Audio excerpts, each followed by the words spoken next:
పోషణ్ పక్వాడా అనే కార్యక్రమం అంటే పక్షోత్సవాలు 15 రోజుల పాటు మాకు ఉన్నతాధికారుల దగ్గర నుంచి ఆదేశాల మేరకు ప్రతిదీ కూడా ఇచ్చిన థీమ్స్ ప్రకారం మనం అవగాహన కార్యక్రమాలు చేయడం జరుగుతుంది యాక్టివిటీస్.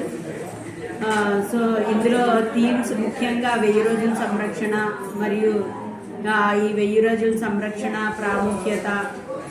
ప్రాముఖ్యత లేకపోతే ఈ 1000 రోజుల సంరక్షణ లేకపోతే తీసుకోవాల్సిన వచ్చే నష్టాలు ఏమున్నాయి, అలాగే తీసుకోవాల్సిన బాధ్యతలు ఏంటేంటి ఉన్నాయి, ఏ విధంగా పురుషుల్ని భాగస్వామ్యం చేయాలి, భర్తల మద్దతు ఏ విధంగా అందించాలి అనే విషయాలపై చాలా తీక్షణంగా చాలా తీవ్రంగా మేము అవగాహన అనేది కార్యక్రమాలు జరపడం జరుగుతుంది. అందులో భాగంగానే అలాగే మనకి పురుషుల చేత ఎలా ఫుడ్ రెసిపీస్ కానివ్వండి, ఎలా సపోర్టివ్గా విమెన్కి ఉండాలి అనే ఉద్దేశంతో ఇవన్నీ కార్యక్రమాలు చేయటము, super mom, super dad, super kid అనే కార్యక్రమాలు చేయటము, ఇందులో భాగంగా మెన్ స్ట్రీమింగ్ కోసము. అలాగే ఇంకా జంక్ ఫుడ్ అవాయిడ్ చేయండి.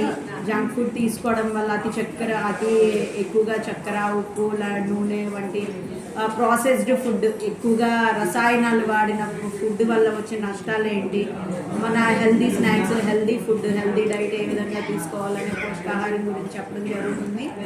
అలాగే ఇలాంటి హెల్దీ లైఫ్ స్టైల్ గురించి ఏ విధంగా మనం ప్రజల్ని ఏ విధంగా హ్యాపీగా ఉంచవచ్చు అనే ఉద్దేశం మేరకు అన్నీ కూడా మేము ప్రెగ్నెంట్గా ఉన్నప్పటి దగ్గర నుంచి 1000 రోజుల సంరక్షణలో భాగంగా గర్భ సంస్కారం అనే దాని మీద తొలి నెలలు చిన్నవి కావు, అది మనసుని మెదడుని